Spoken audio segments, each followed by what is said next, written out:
I'm now 27 and go by Clara. As a child, I strived to be the ideal daughter. When I was 8, my parents divorced. I primarily lived with Mom, but weekends with Dad were cherished. We'd explore trails, work on projects at his house, and he'd often express his pride in me. Because of this, subsequent events caused significant pain. Things began to shift around my 13th birthday. Dad started seeing Vivian, a woman who had 2 kids, Ethan and Maya. Maya was 10, and Ethan was 12. Initially, I was quite happy to have more people around. However, everything shifted when they moved in. Vivian quit her job to, as she put it, focus on the children. Dad, already a hard worker, had to take on extra hours to manage the increased expenses. He was rarely home. Abruptly, and when he was, Vivian and her children's happiness became the central focus. Although I tried to adapt, it was obvious I didn't truly belong to their small unit. Dinner conversations mainly revolved around Ethan's baseball games and Maya's dance recitals. My accomplishments, like winning a writing competition or getting top grades, received little attention. Vacations were planned around their availability, and I started feeling like an afterthought. I remember one summer wanting to visit my grandparents, but Vivian suggested a trip to an amusement park since Maya had never been to one. You can guess whose plans were canceled. High school marked a decline from bad to worse. Dad had been saving for my college education since I was little. While it wasn't a full scholarship, it was expected to offer some financial assistance. Then, in my junior year, Mom told me Ethan's private school fees had been covered using funds Vivian convinced Dad were necessary for a better learning environment, as Ethan was struggling in public school. I didn't even hear this from Dad directly. Mom broke the news.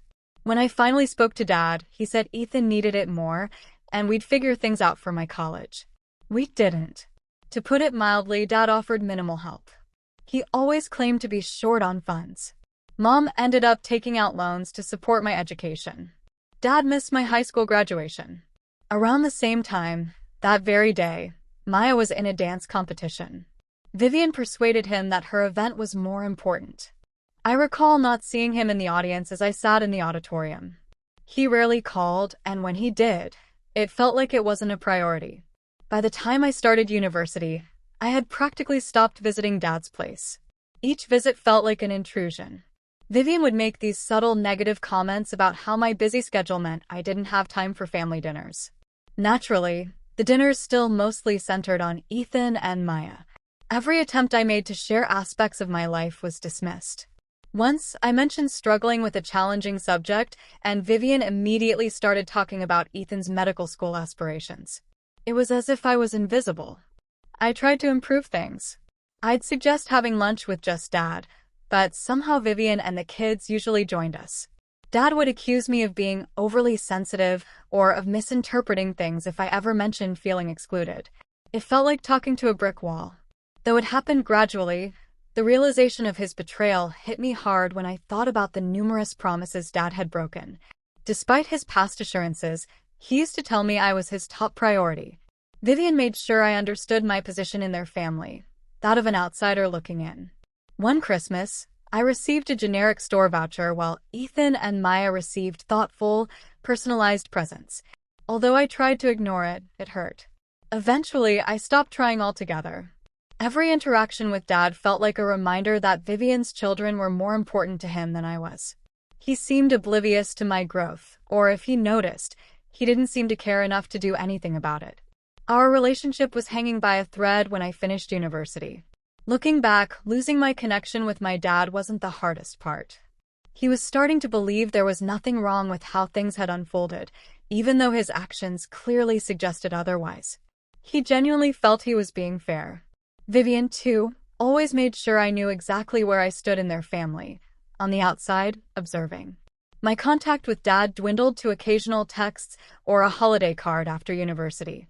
Still, I held on to a small hope that things would improve.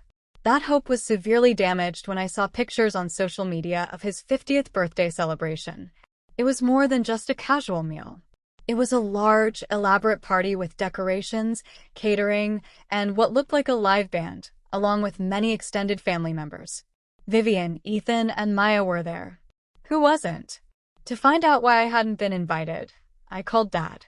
He initially dismissed it, thinking it must be a mistake. Then he blamed Vivian, saying she had handled the guest list and must have forgotten to include me. Forgotten, right? The pictures told a different story. Every detail of that celebration screamed careful planning, yet his own daughter was excluded. He vaguely promised to make it up to me, but shockingly, I never heard from him after that. Shortly after, Maya got engaged. And guess how I found out about her engagement party? Once again on social media. I didn't even call Dad this time. It felt deliberate at this point, as I knew the routine. He'd pretend Vivian had organized it and forgotten me, claiming it was a small gathering. I lacked the energy to confront him. Realizing I'd been removed from the family group chat was the final blow. I only discovered this when a cousin mentioned a family barbecue I knew nothing about. I checked, and the chat was gone from my phone. When I asked my cousin about it, she seemed a bit uncomfortable, saying something about how Vivian had probably cleared the chat to make it easier to manage. From then on, I learned about family events either through social media posts or secondhand. Seeing how unhappy I was, my mother urged me to address the situation directly rather than letting the resentment build. Although I wasn't sure it would help, I decided to try one more time. Unannounced, one Saturday, I drove to Dad's house. Vivian answered the door. She seemed surprised and said it wasn't a good time as they were in the middle of something. I could hear voices and laughter from the backyard. Another event I hadn't been invited to. She didn't invite me in at all. A few days later, my cousin told me Dad had bought Ethan a brand new car for his birthday. The same man who had claimed financial difficulties while I was in university could barely help with my tuition. The car was a shiny new SUV, the kind a parent might give a child as a reward for a significant achievement, like finishing university. I had been working part-time jobs and taking out loans. Around this time, I started seeing a therapist as I felt like I was carrying an unbearable burden. My therapist helped me process a lot of the uncertainty and pain I had been feeling. Dad's actions were clearly not random. They formed a pattern. Every decision he made seemed to prioritize Vivian and her children, while I was at best an afterthought. Dad turned it around on me when I finally gathered the courage to contact him and confront him about everything. He said I was overreacting and jealous of Ethan and Maya. It was like talking to a wall. He didn't acknowledge any of the specific examples I gave, like missing my graduation or the college fund. Instead, he dismissed my concerns as me being too sensitive. A few close friends I confided in were completely on my side. They agreed that Dad's behavior was inappropriate and urged me to set boundaries. I started thinking about what that would look like for the first time. Thanksgiving became the final straw.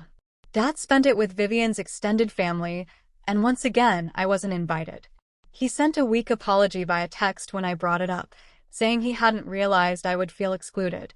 With him, it was a pattern, saying the bare minimum to keep things calm but never genuinely trying to improve.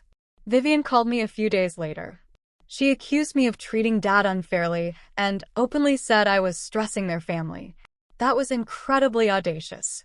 She clearly just wanted me to stop causing trouble. She wasn't interested in finding any solutions. It dawned on me that every effort I had made to repair the relationship had been one-sided. Dad had no interest in rebuilding what we had lost. The current situation made him comfortable, and I was the only one struggling to change it. It was exhausting. I couldn't do it anymore. I chose to completely step back. I reminded myself that I wouldn't reach out again until he showed he was willing to meet me halfway. I started focusing more on my own mental well-being than on trying to hold on to a relationship that clearly wasn't important to him. I told Dad directly that I wouldn't participate unless he genuinely tried to include me in his family. After deciding to distance myself from him, I was simply seeking the same basic respect and acknowledgement that Ethan and Maya received without question. I wasn't asking for much. I emailed him outlining this, and days turned into weeks, then months. He stopped contacting me entirely. At first, it felt like a relief. No more half-hearted apologies or dismissive justifications, but the silence became unbearable over time. During this period, my mother was my constant support. She encouraged me to focus on the aspects of my life I could control: my job, my friendships, and my hobbies. Her encouragement helped me to dedicate myself fully to my work. It paid off. A few months later, I received a promotion with increased responsibilities and a raise. For the first time in a long time, I felt like I was on solid ground, building a life independent of Dad's approval. Just when I thought things had settled down, I started hearing rumors from extended family. Vivian had been bad-mouthing me, calling me selfish and ungrateful, spreading gossip about me. She claimed I was the one tearing the family apart. She conveniently ignored the years of exclusion and broken promises. Vivian had been influencing Dad's actions from the beginning. So, one of my cousins pulled me aside at a family gathering and confirmed what I had suspected for a while. She had allegedly urged him to prioritize Ethan and Maya since they needed stability after their parents' divorce. I guess stability wasn't something I was entitled to. My therapist suggested I write a letter. The goal was to express everything I had been feeling without the pressure of an immediate response. It was about closing doors for myself, not about trying to change him. I poured my heart into the letter, listing every instance where I felt overlooked and replaced. I didn't send it right away after finishing, unsure if I ever would. A few weeks later, a wedding invitation arrived in my mailbox. Maya sent it, just a standard card with the date, time, and location. The envelope didn't even include a personal note. It felt like an afterthought, as if someone realized they needed to invite me at the last minute to avoid looking bad. I decided not to go. I knew it would just be another occasion where I felt like an outsider. Declining the invitation triggered another round of drama. Dad called me, accusing me of being arrogant and petty. He demanded I attend the wedding to keep the peace, and said it wasn't fair to Maya to bring our issues into her special day. It was the same script he'd used for years. Everything was about keeping Vivian and her kids happy, no matter the cost to me. Not out of malice, but more because I felt unwelcome, I told him I wouldn't be at the wedding. He was not happy about it. Once Vivian started using social media more, things escalated. She didn't mention me specifically, but it was clear who she was referring to when she posted a lengthy passive-aggressive rant about ungrateful family members unable to set aside their egos for a single day. While several extended relatives commented in agreement, a few messaged me privately to offer their support. One aunt told me she respected my self-awareness in refusing to let Vivian's antics control me. During this time, I leaned heavily on my therapist and friends. They reminded me that even if it offended some people, I was right to establish boundaries. Their encouragement helped me stick to my decision despite Dad's guilt trips and the online drama. Then came the moment of clarity.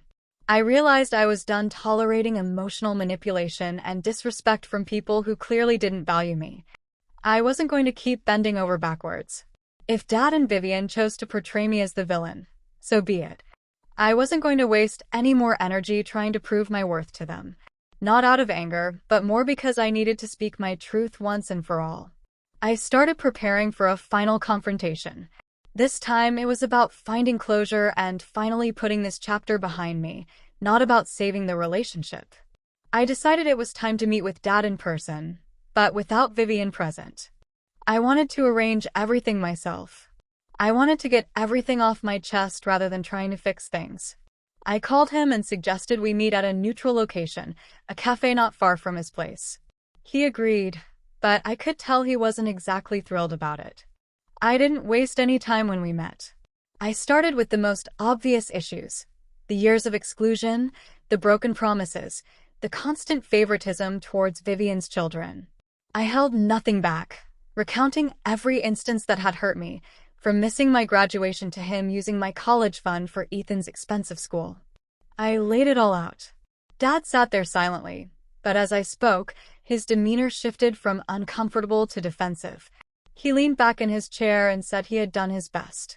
When I finished, he claimed it was more about ensuring Ethan and Maya felt supported than about replacing me, saying Vivian had encouraged him to prioritize her children since they needed stability after the divorce. He blamed her for some of the choices. He dismissed my point that his decisions had upended my life, claiming I had my mother to rely on. That's when I brought up the money. Years later, I asked him how he justified using my college funds for Ethan's tuition and then buying him a brand new car. His explanation was that he thought I was better off with my mother managing my finances, saying I was smart and hardworking and would figure things out. He added that he assumed I wouldn't miss the money. His casual dismissal of it, as if it were a minor issue, astounded me. Vivian showed up before I could say anything else. She walked right to our table and sat down. So she must have known about the meeting. She started scolding me for being ungrateful and selfish. Without pausing, she insisted I was trying to guilt-trip Dad and attacking him. Her sudden appearance to control the narrative and portray herself as the victim followed the same pattern I had seen for years. By that point, I had had enough. I stood up, grabbed my bag, and told them both I was done. I wasn't going to sit there and let Vivian twist the conversation into another pity party for her and her children. Dad called after me, but I kept walking. I wasn't going to invest any more of my time or energy in them. A few days later, I started receiving messages from relatives. Some of them had heard about the meeting and reached out to offer their support. A few even expressed regret for not intervening sooner, admitting they had seen how I was treated but hadn't wanted to get involved. It was a mix of emotions. While some validation felt good, it also highlighted how long I had been dealing with this on my own. Then Dad sent me a text message ultimatum. He told me to accept the family as it was or risk being completely cut off. It stung, not surprisingly, but still stung. I didn't respond. Instead, I decided to go completely no contact with him. I blocked Vivian's number as well as Ethan's and Maya's. I didn't want any more drama or backtracking. Vivian, of course, couldn't let it go. She started posting more on social media, leaving vague comments about entitled family members who couldn't let go of the past. Some extended family members joined in, liking and commenting in agreement, but others messaged me privately to say they were on my side. I ignored all of it. Engaging would just fuel her further. My therapist and friends became my lifeline during this time. They reminded me that cutting ties was an act of self-preservation, not selfishness. I started focusing more on my job again and developed a new passion for painting. It became a way to channel my energy into something creative and fulfilling. My therapist noted my progress in one of our sessions. She pointed out that setting boundaries, even difficult ones, is a sign of growth. For the first time in years, I felt like I was writing my own story rather than letting Dad and Vivian write it for me. A few weeks later, I finally chose to send the letter I had written to Dad. It wasn't about making peace. I knew that was impossible. The letter served as my way of closing the chapter and saying everything I needed to without expecting a response. I sent it and didn't look back. That letter marked the end of my emotional involvement in their family. Now, I wasn't expecting an apology or hoping for change. With or without my dad, I was ready to move forward. I didn't anticipate a sincere reply or any grand gestures. Once I sent that letter to Dad, deep down, a part of me still hoped I might at least get a text, an apology, something. Nothing happened. Days turned into weeks, and the silence simply confirmed what I already knew. He wasn't going to change. The lack of a response solidified my decision to move on. I started by completely severing ties. Vivian, Ethan, and Maya were unfriended and blocked on all social media platforms. Their posts didn't interest me, and I didn't want them looking at mine. Not long after, I found out about Vivian's reaction. The irony wasn't lost on me when extended family members started contacting me to let me know she was furious, calling me immature and accusing me of trying to erase the family. The same woman who had been excluding me for years. Shortly after, Dad tried to intervene. He messaged me, not to reconcile, but to scold me for creating unnecessary drama by blocking his wife and stepchildren. He said it was rude and accused me of making everyone's life harder. I replied with a brief, firm message, reiterating that I had no desire to maintain contact with people who treated me as less than family. I left it at that. His only response was a vague comment about how I would regret cutting ties someday. Unbelievably, a couple of aunts and uncles contacted me personally to show their support. They assured me they understood why I had distanced myself and even expressed their own frustration with Vivian's actions over the years. One aunt said she hadn't wanted to get involved, even though she had always felt Vivian had an agenda to push me out. Their messages offered some comfort, a reminder that not every family member saw me as the villain Vivian was portraying. I threw myself into my work in the meantime. Although the earlier promotion had come with more responsibilities, I found that focusing on my job was a good distraction. My work didn't go unnoticed. My supervisor started recognizing me, And a few months later, I was put in charge of a significant project. Having something in my life that was completely mine, separate from the drama involving Dad's family, felt amazing. Around this time, I connected with several cousins I hadn't spoken to in years. As it turned out, I wasn't the only one who had issues with Vivian. One cousin described feeling excluded from family gatherings, and another told me about Vivian spreading rumors about her after a minor argument. Bonding over our shared frustrations brought us closer, and felt like I was reclaiming a part of the family I had feared I had lost. Vivian, of course, never let up. Through mutual friends, I learned she was spreading stories about me, calling me a bad daughter and claiming I was only cutting ties because I was jealous of her children. I decided against reacting. Responding would just give her more ammunition. I resolved not to stoop to her level. In therapy, I discussed everything that had happened and how I was coping. My therapist noted my significant progress in setting boundaries and prioritizing my well-being.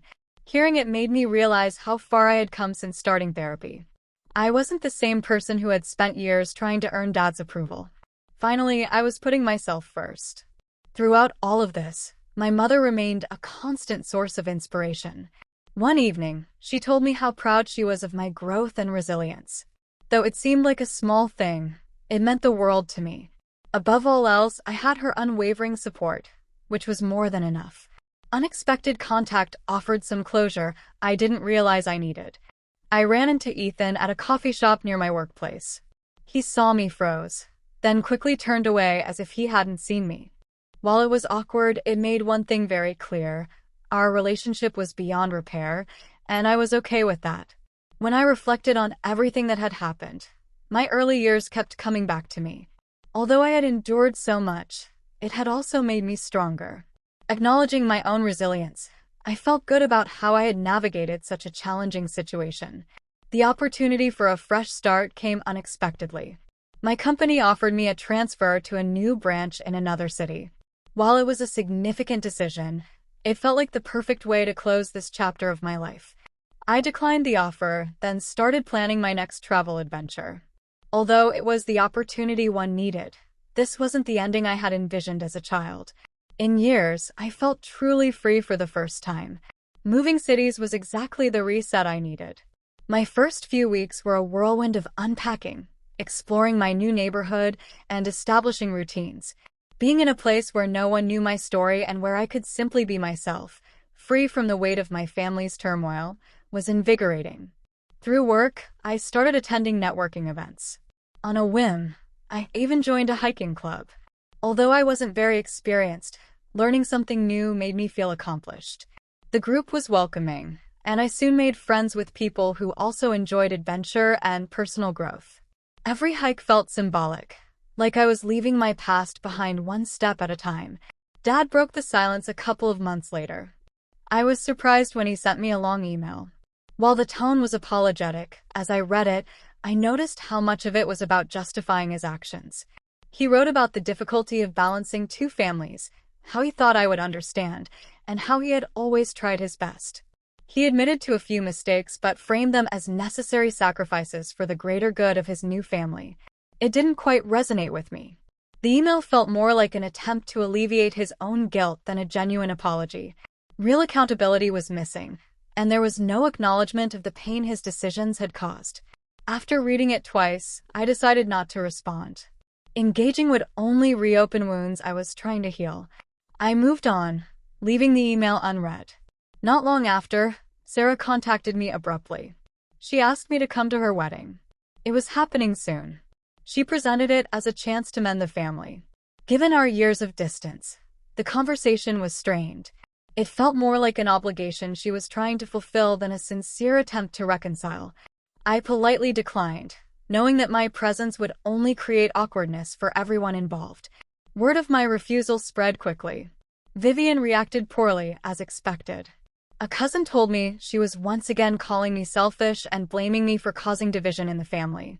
By now, it was almost comical. I was always the villain in her narrative, no matter what I did. Instead of letting it consume me, I saw it as further confirmation that staying apart was the right decision. At work, meanwhile, things were going better than ever. I was assigned to lead a significant project that turned out to be quite successful. I received an award for my contributions at the company's quarterly conference. It was a proud moment that affirmed I was doing something meaningful for myself, completely separate from my family's troubles. Not long after, my mother flew out to visit me. Having her there to celebrate my achievements felt like the ultimate validation, as she had been my main source of support throughout this entire process. Over the weekend, we explored the city, tried new restaurants, and reflected on how far I had come. She reminded me that I was thriving, not just surviving. My therapist asked me during one of our sessions if I felt I still needed frequent visits. She noted how much I had grown in managing my emotions and setting healthy boundaries. It felt like a turning point, evidence that I was truly moving forward. Knowing I could always return if needed, I decided to take a break from therapy during my journey towards closure. I donated an old souvenir from my dad to a local charity. I had kept this small, sentimental item for years, but letting it go felt significant, like I was releasing the last bit of emotional baggage tied to our relationship. In a way I hadn't anticipated. It was liberating. One of Vivian's cousins sent me an unexpected message. They said several family members had noticed Vivian's manipulative behavior for years and were sorry for not supporting me earlier. They wanted me to know I wasn't alone, but they hadn't spoken up because they didn't want to cause conflict. While it seemed like a small thing, hearing someone else validate my experience meant a lot. I started seeing someone new around this time. It was early days, but the relationship felt different, better. I realized how much more confident I was in expressing my needs and setting boundaries, something I had struggled with before. For the first time, I felt like I was building something independent of my family's past. Looking back at everything that had happened, I became grateful for the resilience I had developed. While it had been necessary, cutting ties with my dad's family hadn't been easy. More focused, healthier, and happier than I had ever been. Although I couldn't change the past, I was thankful for how I had taken control of my present. This was my story, not defined by the pain I had endured, but by the growth and resilience I had discovered within myself. This marks my fresh start,